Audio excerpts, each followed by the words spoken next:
My Media Prime. To begin this newscast, Cameroon joins the world to commemorate the International Labour Day. This day is being set aside for workers to acknowledge their working class and their contribution to the society. Our reporter Nsungkikang tells us more about this day. Day, also known as International Workers' Day, is celebrated in over 80 countries across the world. This day came about in 1889, where an International Federation of Socialist Groups and Trade Unions designated May 1 as a day in support of workers in commemoration of the Haymarket Riot in Chicago, 1886. The purpose of this day is to commemorate the victories of the working classes and the labor movement. The day is set aside to revisit and acknowledge the historic struggles and the subsequent gains that have shaped the ideas of social justice and basic rights in workplaces across the world. In addition, efforts are also made to empower the workers of today with the required knowledge of their rights and responsibilities. According to the International Labour Organization, in the post-pandemic world, building back the labor community requires making deliberate and coherent policy choices. This includes not only generating jobs, but also providing decent working conditions for everybody, extending social protection, protecting workers' rights, and encouraging social dialogue. In Cameroon, the 136th edition of the International Labour Day is celebrated under the theme Labour World, Combating COVID-19, Safeguarding Jobs, and Ensuring Productivity. In this light, Cameroon's Minister of Labour and Social Security, Gregoire Owona, made a press declaration in the nation's capital Yaoundé about the Labour Day celebration. He made mention that this day is an opportunity to access the progress made in regards to decent working conditions and also take advantage of the numerous changes taking place in the labor world. Considering the changes affecting the labor world, we must therefore remain mobilized more than ever in order to turn them into greater opportunities. In addition, the minister equally issued a press release informing the general public that there will be no parade on this day. He instead called on actors involved in the labor world to organize meaningful activities in accordance with this day. The curtains of the 2022 edition of the Cameroon Film Festival, CAMIF, has been drawn in Boya, chief town of the Southwest region. The event, which brought together film lovers, makers, lasted for over 6 days. Our reporter Dolingonde was in the city of Boya and gives us the details.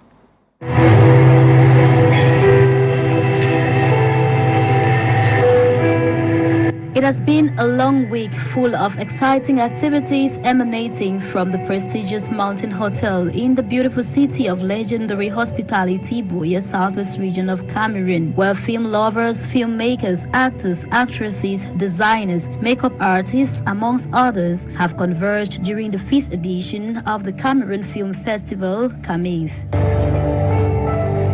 Talking to Agbo Gilbert, president of CAMIF, this year's edition, he says, has seen enormous changes as these. The Cameroon International Film Festival is an initiative that was created to actually attract content buyers from the Anglo-Saxon distribution network.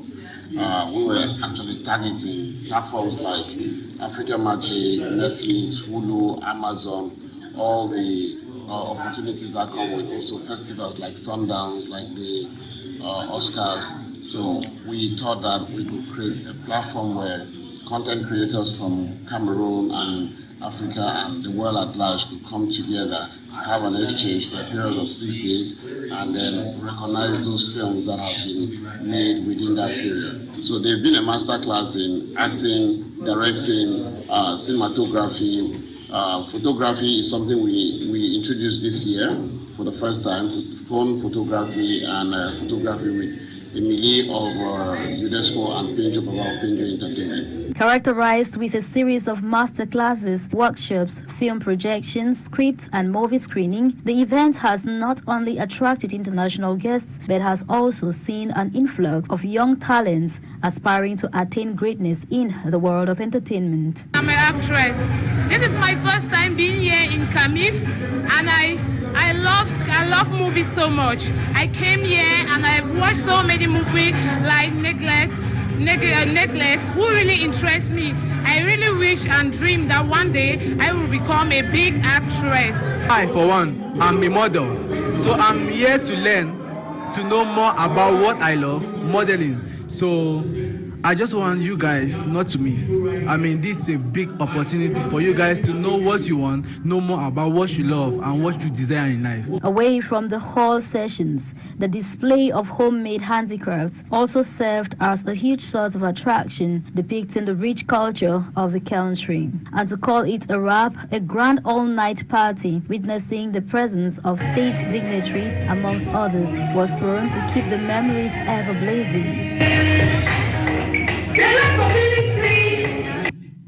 Célébration de la Journée internationale du travail, les travailleurs de la Dama ont donc reçu la reconnaissance de l'État à travers les remises des médailles d'honneur du travail. C'était à l'esplanade des services du gouverneur de cette région. Belmont Zewa pour les détails.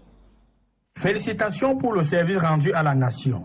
C'est en ces termes que le gouverneur de la région de la Damawa, Kilda Ditagike Boukar, a félicité les salariés récipiendaires de la médaille d'honneur du travail. La 136e édition qui se célèbre ce jour a pour thème Monde du travail, lutte contre le Covid-19, protection des emplois et productivité. Ce thème fort évocateur montre en droite ligne de la politique du gouvernement de la République sous l'impulsion de son ministre chef son excellence.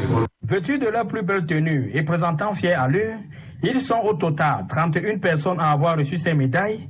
Selon certains récipiendaires, ces distinctions sont le couronnement de plusieurs décennies de travail acharné dans le respect des valeurs de leur entreprise. Un sentiment de reconnaissance, la reconnaissance de la nation vis-à-vis du travail que nous faisons au quotidien.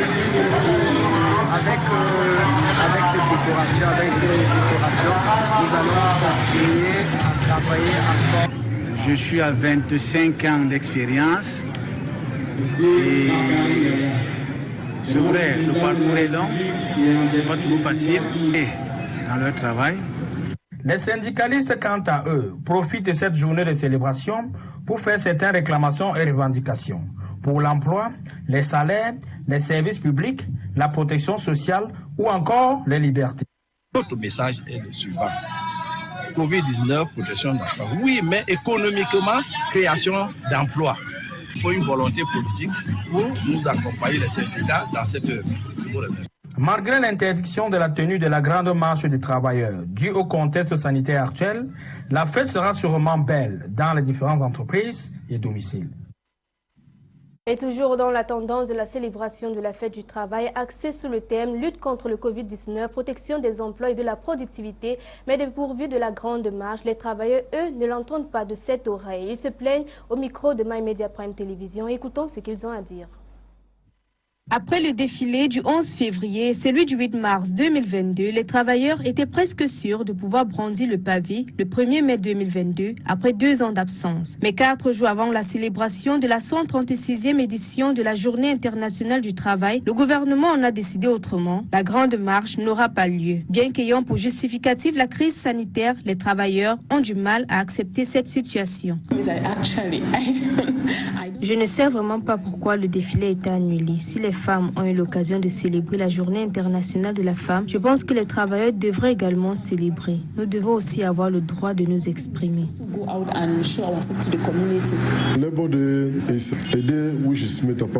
La Journée internationale du travail est faite pour les travailleurs. Malheureusement, au Cameroun, les travailleurs ne peuvent pas défiler. Je suis surpris parce qu'au courant de cette même année, les femmes ont eu l'occasion de célébrer. Par contre, les travailleurs qui se sont peinés à la tâche des années durant et aidant les entreprises à grandir sont privés de défiler. Ils diront que c'est le Covid, mais je pense que les vraies raisons sont d'ordre politique.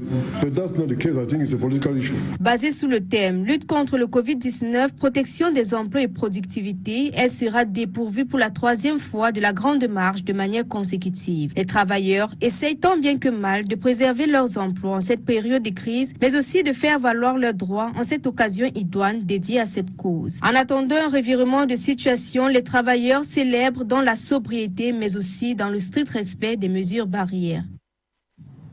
The International Day of the Young Girls in ICT has been celebrated in Adamawa, precisely in Gaundere. The 11th edition of this day was commemorated under the theme Access and Security. My Media Prime News Desk completes the story. The field of Information and Communication Technologies, abbreviated as ICT, is of very little interest to women. In Cameroon, according to the most recent data published by the non-governmental organization Internet Without Borders, 36% of women use the Internet against 45% of men. The aim of this workshop today was to talk about security and access for young girls in ICT. We see a need each day for more girls to be invested in ICT, to get involved in ICT, to have better careers in ICT. So that was the reason why the whole International Day of the Girl Child in ICT was even created, to make sure that we encourage girls, celebrate girls so they can know that they can get more involved in careers and domains of ICT. However, African Weight, in collaboration with the University of Ngaoundéré, wants to change the situation through the International Day of Young Girls in the ICT sector. A conference is therefore initiated to raise awareness among young girls in secondary schools and higher education to familiarize themselves with digital technology and encourage them to consider a career in the sector. So at the end of this event, I come back with this subject that women have the capacity to perform themselves in ICT, to be models in society, to resolve problems. So the women that teach us today are in ICT first, but they use ICT to perform what they do in every day.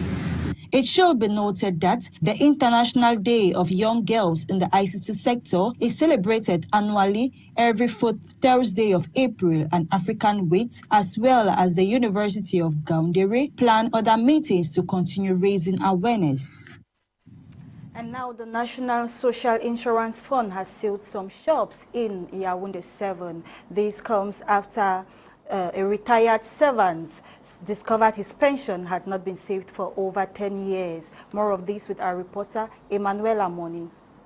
The regional director of the National Social Insurance Fund, known by its French acronym as CNPS for the Center, East and South regions, Christian Sibirim, revealed that the Yaoundé 7 Council is not the only institution owing CNPS dues and that there are many other institutions like that. She added that the total amount of debts is close to 100 billion CFA francs. The complaint of the retired senior staff who discovered his pension had not been saved with the CNPS for over 10 years prompted the measures taken by the National Social Insurance Fund to discipline not only the Yaoundé 7 Council, but other institutions who have not insured their employees. The National Social Insurance Fund has as goal to sustain the present and at the same time safeguard the future of socially insured persons who are their real bosses. Presidential Decree number 2020/376 of July 8, 2020 to fix the coefficient for the upward revision of certain old age and incapacity pension as well as death benefits granted by the National Social Insurance Fund stated in its Article 1 that the old age and incapacity pension as well as death benefits enforced since 2016 were revised upward by a 20% coefficient with effect that went operational from the 1st of August 2020. By this, the CNPS has urged all institutions to meet up with their financial obligations, otherwise more stringent sanctions will be implemented.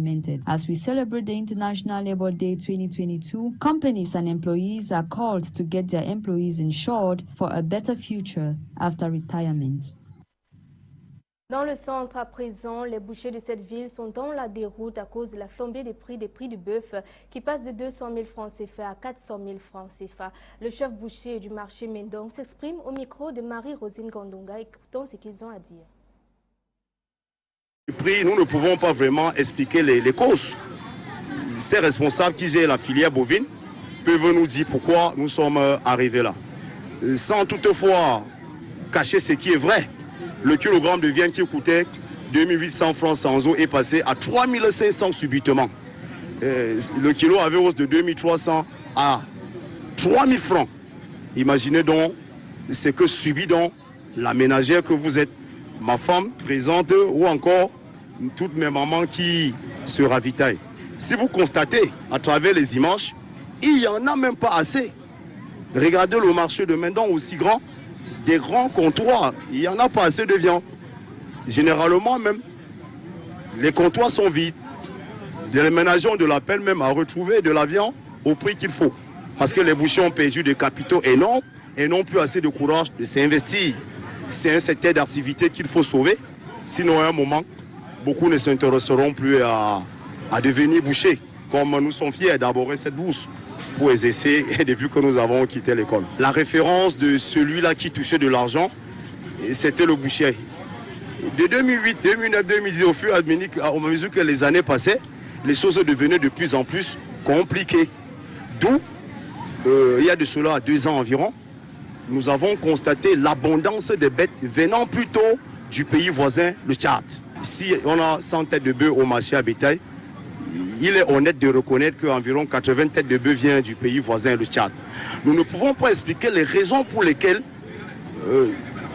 certains experts à la matière nous font comprendre qu'il n'y a plus assez de bêtes dans notre pays, le Cameroun.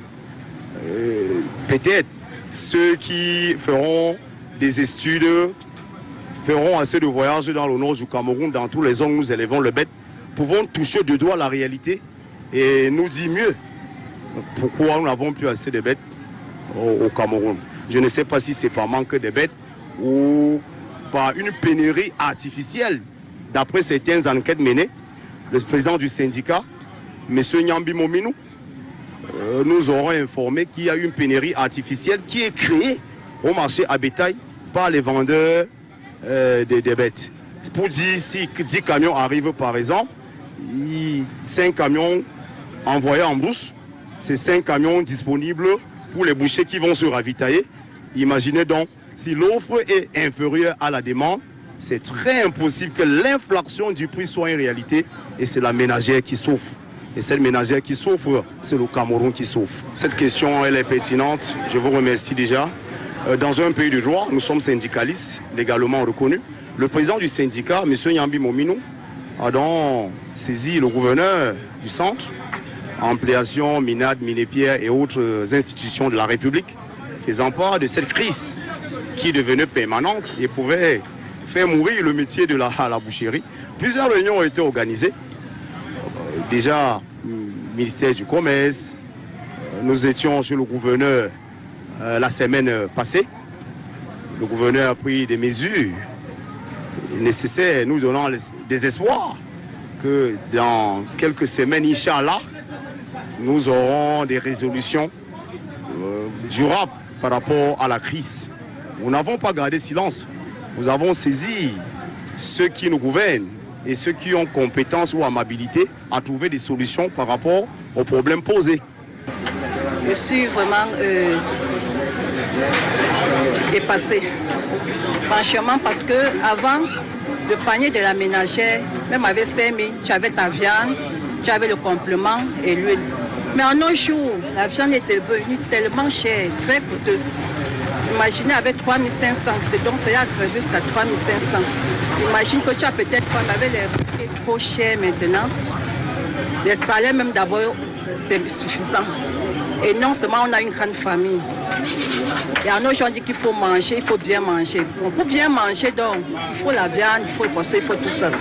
Mais avec la viande, franchement, c'est difficile pour une ménagère de s'en sortir en mangeant de la viande parce que les kilos ne font qu'augmenter. Les prix deviennent chers. 3 500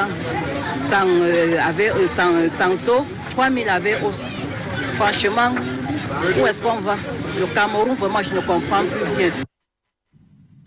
À présent, dans le nord du Cameroun, la salle de conférence du Centre de développement de TIC de l'Université de Ngaoundéré a donc reçu hier 30 avril 2022 la 11e édition de la Journée internationale de la jeune fille dans les TIC, axée sur le thème accès et sécurité. Belmont Zewa, notre reporter, était de la partie. Les détails avec lui. Le domaine des technologies, de l'information et de la communication TIC en abrégé intéresse très peu la gente féminine.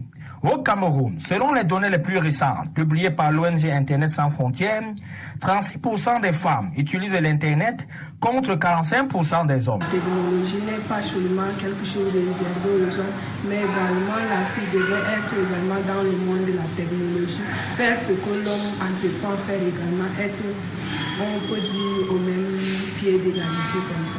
Les femmes doivent être conscientes de l'enjeu de l'utilisation du numérique et la jeune fille doit prendre au sérieux ses études dans le numérique et l'utiliser pour des bonnes fins.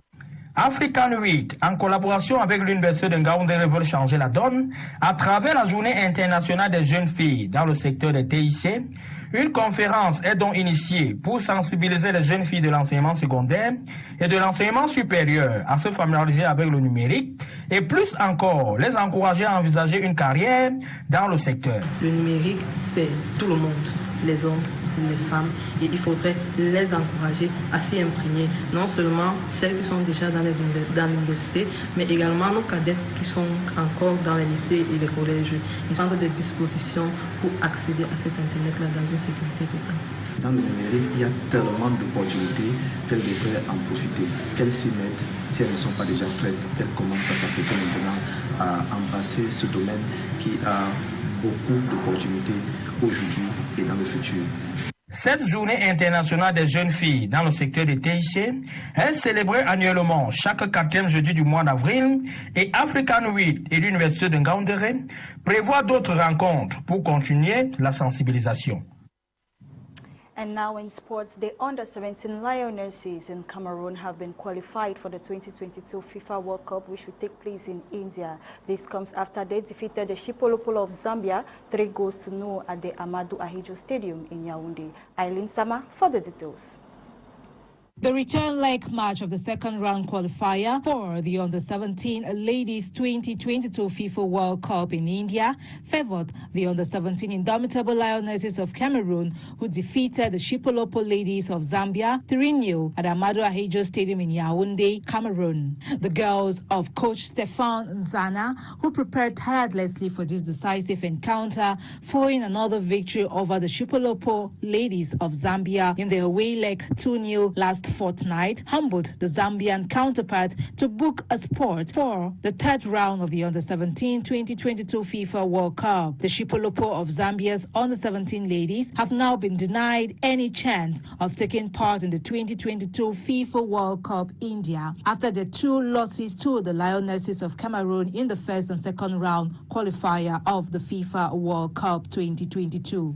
Meanwhile, the coach of the Zambian Under-17 ladies, Kaluba Kangwa, is finding it hard to accept defeat from the Cameroonian opponent, blaming their poor performance on the referees during a press conference after the encounter. That was a very good game for us. But unfortunately for me, I'm very much disappointed with the referees. Today's referees were very awful and very frustrating. And it is not good. It's better our colleagues win the game fairly. They're a good side, they're playing good football. But when you add another advantage of the referees, it becomes very often frustrating. Ladies and gentlemen, it is with this information that we draw the curtains of today's edition of the Bilingual Newscast over My Media Prime, coordinated by Faith Tata and produced by Christian Tebon. I have been Cynthia Azanu. Mirielle, Kennedia pour ma part, et comme on le dit, le travail est loin de nous, l'oisiveté. My Media Prime Télévision, par nos modestes voix, vous souhaite une excellente fête du travail. Restez de nôtres pour la suite des programmes. Bonne nuit à tous et à toutes.